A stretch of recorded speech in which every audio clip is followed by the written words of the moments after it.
Hey folks, welcome to Right Life Draw. We're going to do a few minutes of this guerrilla art here, my how-to tutorial. I guess that's what I'll call these from now on, my how-to tutorials, because how to do what I do tutorial is a little too long.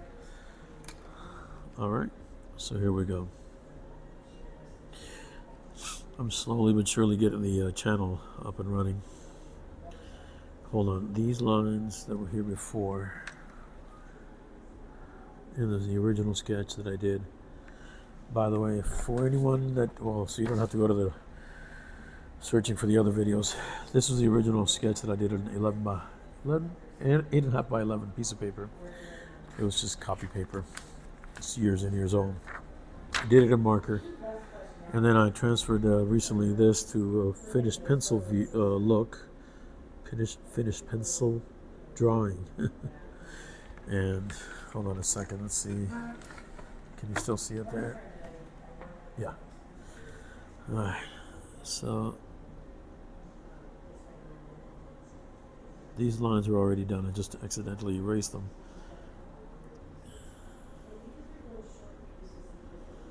And then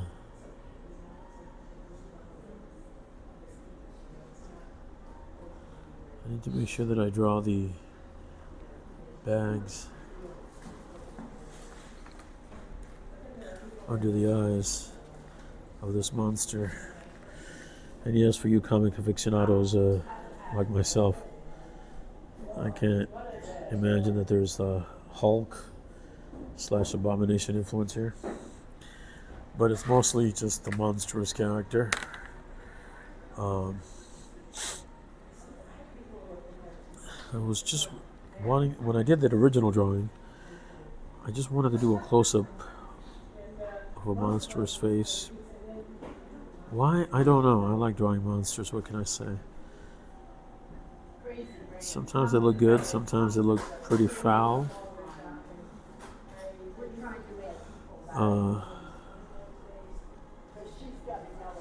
This will go there. Trying to cast my shadows right.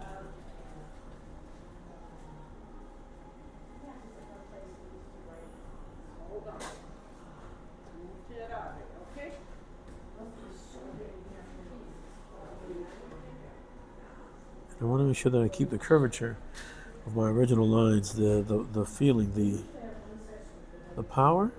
Is that the right term? I don't know.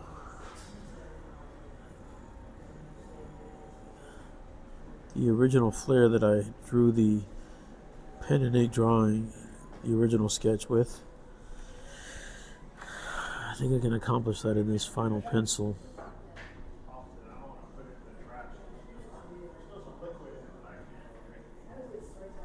Okay, this connecting line shouldn't be there. Hold on a second. I want to dispel that. I'll check the time for us in a second here. Alright folks, let me check the time in just a second. We are good at 3 minutes. If you're still with me, hey, by all means, give this segment, this episode, a thumbs up. So for the likes, and by all means, share it with people that like art, something different. Like tutorials, like to learn something, add to their storehouse of information. Might be an artist in your family or a friend that draws already, and they might be interested in seeing how I do what I do. Again, it may not be a how-to for them, as they already have their own style, their own form of, and tools that they prefer to use. But I still look, even though I draw myself for many years, the last 30 years, I look at other artists' work all the time, and I learn from them. So I think that in art, as in life, you never stop learning. Not if you're smart about it, anyways. If you think you've learned it all and you're done with it, well, I think that the art form would be done with you. Also, these magical sci-fi creatures, comic book characters, that I've been drawing off and on for years. They're not going to be the end all and be all of this channel. There's some other art that I will introduce here that will be, you know, I don't know if the phrase is what, non-denominational. That's a religious term. I mean more. Oops, wait a minute. Let me get all that off the board. All right, this is coming together slowly but surely. It's a slow process sometimes, and I'm trying to refine something that I drew like years and years ago to the best of my ability with what I remember, that what I wanted it to look like. Well, it's actually what I wanted it to look like 10, 15 years ago when I drew that original sketch, maybe 20 years. It's dated in the back. I'll have to look at it again. But I've grown, I've changed as an artist since then. There are things that interest me now that didn't interest me then, and vice versa. Things I no longer am interested in that were interesting back then.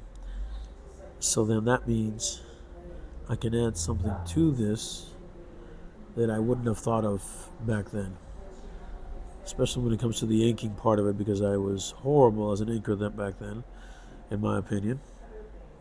And now I'm just, well, a little less horrible than I was back then. This is going to be a huge grin. And then we're going to do, hopefully you can still see it there, my arm's in the way. All right. I'm using natural light here, folks. Oops, let me move the camera just a little bit. There we go.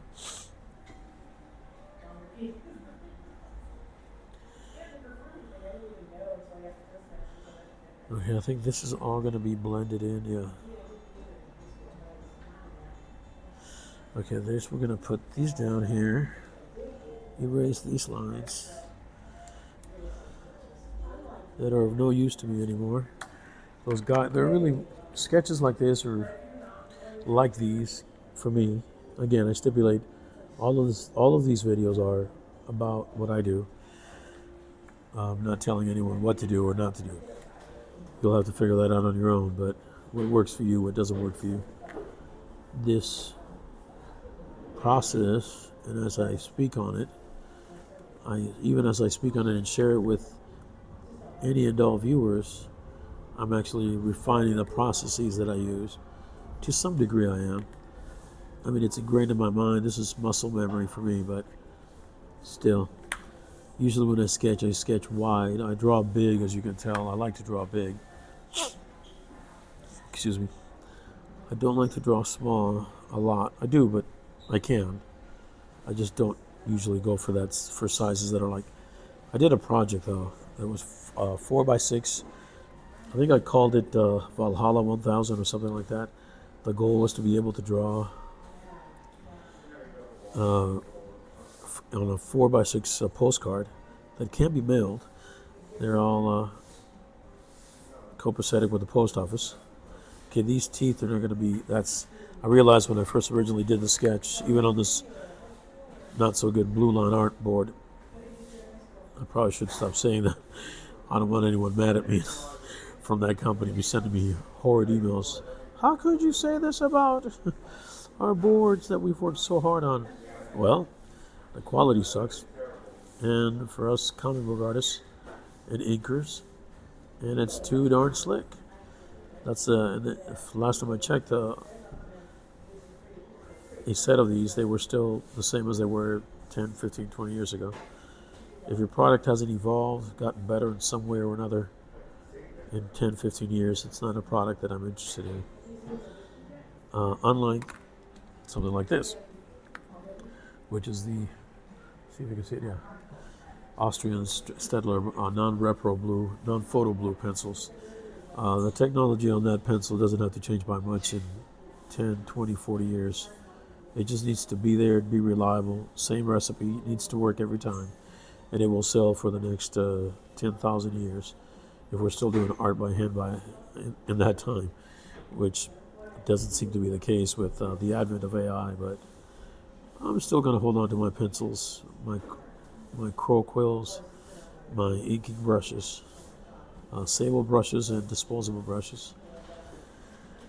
We're going to keep on hold of all those. Yeah, I always thought originally